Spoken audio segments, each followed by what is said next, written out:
Thanks for joining us. 6 a.m., the brand new full week here in March. I'm Eric Connors. And I'm Netta Irampour. And what a weekend it was with these hot temperatures. Meteorologist Vanessa Paz joining us. It certainly felt like summer. People acted like it was summer. Yeah. It was crazy. March coming in hot. Right. Yeah, and again, I'm sure all the beaches were just jam-packed. Yeah, kudos to you if you braved the crowds in the parking lots. You had to find some way to cool off, that's for sure. 6:01 is the time. Again, hope you all had a beautiful weekend and found ways to stay cool. If you don't like the heat, I have good news. We do have some cooling in store this week. Yesterday, though, we easily broke records. That was about the third, fourth straight day in a row that we saw record-breaking heat. Borrego Springs, Chula Vista, Escondido, among some of those communities that beat out their old records. We easily hit highs across the coast and inland valley floors in the 80s and 90s, even for spots like Borrego Springs, Ramona, I should say. We tied old records there. That's how warm we got. Today, daytime highs anywhere between 5 to nearly 15 degrees cooler than yesterday. I mean, take a look at today's highs on your screen there. We'll be in the 60s on average for the coast and beach neighborhoods, low 70s for the inland valleys, mid to high 60s in the mountains, and mid 80s for our desert communities. Out the door, maybe grab a light sweater, especially if you're waking up in those neighborhoods away from the coast. We're seeing a lot of 40s scattered across the inland valleys, 49, for example, in Escondido, 43 right now in Ramona. And we're about 10, 13 degrees or so warmer for the coastal and beach neighborhoods in the high 50s. As I mentioned, temperatures are going to warm too much from here. We'll only warm into the high 60s for the coastal spots this afternoon. We'll talk more about what the work week has in store and if we could see some rain. That's all I had. Back to you guys. As we come on the air here right now, U.S. military officials say 3 American fighter jets were mistakenly hit by Kuwait. All crew members are safe in the apparent friendly fire incident. This comes as this new video here now shows a fighter jet falling from the sky in Kuwait. CNN says they have verified this footage. And then in this other video clip, it shows what appears to be right there, the pilot parachuting to the ground. This all comes as the war with Iran expands. Just moments ago, Defense Secretary Pete Hegseth and the chairman of the Joint Chiefs of Staff addressed the U.S. and Israel's joint strikes on Iran. Hegseth said this is not a so-called regime change war, but the regime sure did change and the world is better off for it. He also had this to say. We hope the Iranian people take advantage of this incredible opportunity. President Trump has been clear, now is your time. To Iranian security forces, choose wisely. President Trump has also been clear about your fate in either direction. He spoke just moments ago, so that was a brief part of the hour-long press conference that they gave. President Trump also addressed Saturday's strikes, saying they were to prevent Iran from acquiring a nuclear weapon. He's also calling on the people of Iran to take their country back. And this just in here, we are just learning a 4th U.S. service member has died following retaliatory strikes. Bradley Blackburn with the latest and has this part of the coverage. Rockets blasted over Israeli skies Monday morning after its defense forces exchanged fire with Hezbollah fighters in Lebanon. New video has surfaced of fighter jets falling from the sky. U.S. Central Command says the F-15s were mistakenly shot down by Kuwait's air defenses, but that all crews ejected and are in stable condition. It comes 3 days after the U.S. and Israel launched strikes against Iran, killing its supreme leader. The Pentagon posted new video of strikes against Iranian targets overnight. Iran and its proxies have struck back with a barrage of missiles and drones aimed at Israel and American military interests in the region. Combat operations continue at this time in full force, and they will continue until all of our objectives are achieved. Sunday, President Trump again said the strikes are necessary to stop Iran from getting a nuclear weapon. He also vowed to avenge the deaths of American service members killed in retaliatory strikes over the weekend. Sadly, there will likely be more. Before it ends, that's the way it is. The president told the New York Times the joint strikes may not end for 4 to 5 weeks and that he has 3 people in mind to run Iran. Iran's top security official says a committee will run the country. He also pushed back on reports that nuclear talks would resume, posting on social media, "We will not negotiate with the United States." Bradley Blackburn, CBS News, New York. This morning, investigators are trying to determine if the Iran strikes inspired a possible terror attack in Austin, Texas. A gunman killed 2 people and wounded 14 others after opening fire outside a bar early yesterday morning. Police shot and killed the suspect. Authorities say he was wearing a sweatshirt that said "Property of Allah." Sources told CBS News that a copy of the Quran was found in his vehicle. Officials also found an Iranian flag and pictures of Iranian leaders in his home. Multiple U.S. officials told CBS News the gunman was a naturalized American citizen born in Senegal. San Diego police say they are monitoring the events in the Middle East. While there are no known credible threats to San Diego, police say, quote, "Our patrol divisions and intelligence support are mindful of our religious institutions, cultural centers, and other sensitive locations throughout the city to deter anyone who may try to create fear or harm in our city." Meantime, the attack on Iran is drawing support from some and criticism from others. We are hearing from many San Diegans on both sides of this issue. News 8's Chris Groh live in studio now to give us that part of our coverage here. Chris, good morning. Yeah, good morning, guys. And look, as you might imagine, strong emotions on both sides here. Those who support the strike, believing that this will lead to changes in Iran for the good of the country and the people, including those that have left, and others skeptical that this will follow a troubling trend in U.S. history in involving themselves in the Middle East. Let's listen in to those that celebrated and why first. Iranian people have spoken. The dictatorship is over. Khamenei is dead. It's a fantastic day. As you guys can see, many millions of people around the world going to come out and celebrate this.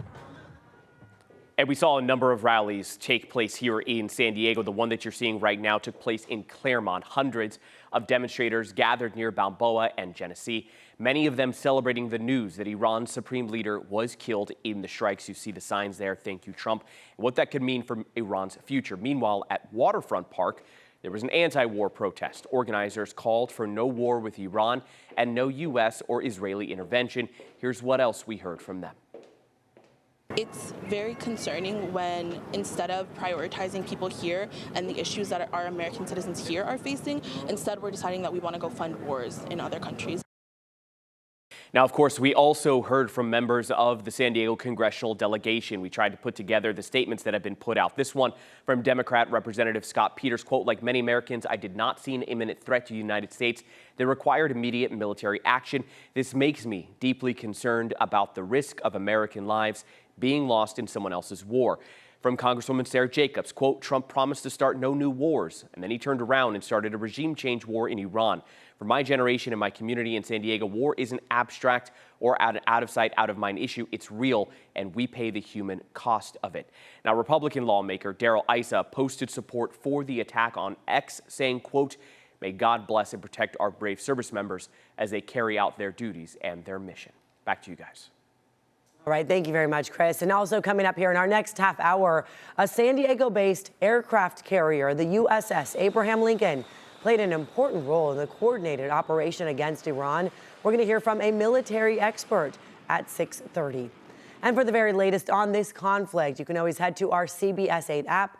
Remember, you can stream us anytime. Just download this on your TV and watch for free. We're going to turn now to other local updates here. Starting today, residents of the city of San Diego, you're going to have more access to more free parking at Balboa Park. Yeah, the city is rolling back on some paid parking after public outcry over the new fees. News 8's Torrey Apodaca live at Balboa Park working for you to find out how you can access this free parking. Torrey? Good morning, Netta and Eric. It's definitely something so many in the community have been asking for, but parking kiosks like the one you can see behind me here won't be going away for good because people who don't live in city limits will still need to pay for parking. If you are a San Diego resident, though, you will be able to register your vehicle online. You'll have to pay a one-time $5 processing fee with the permit lasting 3 years. Anyone can find free parking for 3 hours at the lower Inspiration Point lot, but the street parking meters in and around Balboa Park are unchanged and must still be paid for by everyone, even if you live in the city. People we've been talking with say that the change isn't quite enough. I want to pay for parking anytime, anywhere, at all, ever. And everywhere in San Diego, you want to go to downtown, you want to go anywhere, you got to pay for parking here. It's the worst. This park was set up for the people years and years and years ago. And I don't think anyone needs to do that. The executive director of the Balboa Park Cultural Partnership says this is a move in the right direction, but they are still tracking how paid parking is impacting how many visitors are coming out to Balboa Park. While it does give a relief to residents, it comes at a cost to the city's budget that faces an $120 million shortfall. If you do live in the city of San Diego, though, these are the 7 lots that you'll be able to park for free in: Pepper Grove, Federal, Upper Inspiration Point, Lower Inspiration Point, Marston Point, Palisades, and B. Evanston. The city will have a grace period for all of this as it's beginning today. Starting next week, though, you could receive a warning, and the week of March 16th, a citation if you don't register your vehicle. We'll have all the details on our website on how to do that, cbs8.com. From Balboa Park, Tori Apodaca, News 8. Tori, thank you very much for that. This morning, the Torrey Pines State Natural Reserve is back open after a 4-month closure. State parks officials say the trails, the lodge, Park Road, and parking lots are all now accessible.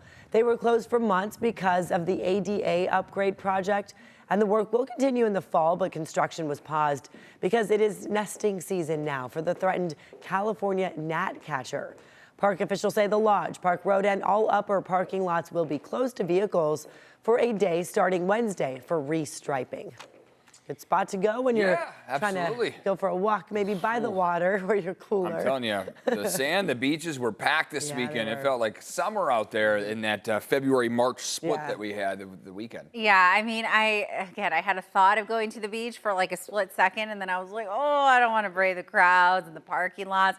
I assure you, this is one of the jam-packed spots, though, over the past few days with that summer-like heat.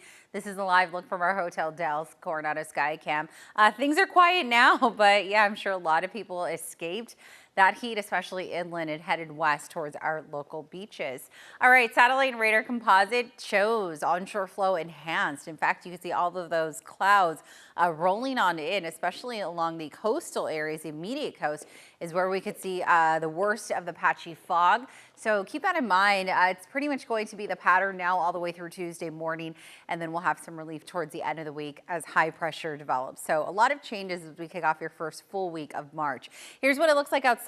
This is a live look from one of our observatory cams. Really gorgeous start to the day. I mean, take a look at that incredible sunrise. Downtown San Diego, you can't really see much, 58 degrees. We are covered in clouds from this lens. Northwest winds are at about 1 to 3 miles per hour, so humidity 90%. So a lot of moist air moving on in. Current temperatures right now, we're waking up in the 40s across some of our inland neighborhoods, including Escondido as well as Ramona. Seeing high 50s along the coastal areas from Oceanside all the way to San Diego. 58 degrees also out in Del Mar. Here's a quick look at high temperatures. Over the last 14 days, we are going to see those temperatures continue to knock off as we kick off a new work week. So we certainly were in this pattern of summer-like heat since about Wednesday and Thursday, and we will finally break that streak starting today. In fact, here's a sneak peek at what you can expect over the next 5 days across the inland valleys. We'll feel that noticeable cooling today, and then we'll continue to see those temperatures drop off Thursday until we warm up on Friday. We have another warm up in store this weekend. We'll talk more about those numbers ahead in my full forecast. All right, 6:14 is the time. Let's go ahead and give you a live look outside. This is the 8 in both directions right at Lake Murray. As I mentioned, a really gorgeous start to the day. Pretty light drives right now coming in from the East County as you head west towards the college area. I'm not tracking any major delays nor crashes. 70 to 75 mile per hour speeds coming in from the North County. Pretty much similar like drives coming in from the East County out of Santee and La Mesa. And if you're traveling out of Chula Vista National City, it looks like you have the 805 all to yourself. However, I am tracking some slowing now coming in from Chula Vista headed towards a mile of cars. Most of the slowing between East Street all the way towards a mile of cars, and then you could see those speeds start to increase once you get towards the Coronado Bridge. As we take a look at drive times, we're anywhere between 10 to 15 minutes to get you northbound in from Chula Vista National City, about 5 full span of the Coronado Bridge, 3 to 7 minutes meanwhile for those drives out of the East County. All right, let's go ahead and pull up those border wait times. At 6:15, we're tracking about an hour 40 to get you across from San Ysidro's port of entry, and some improvement coming in from Otay Mesa's port of entry, about 45 minutes at last check.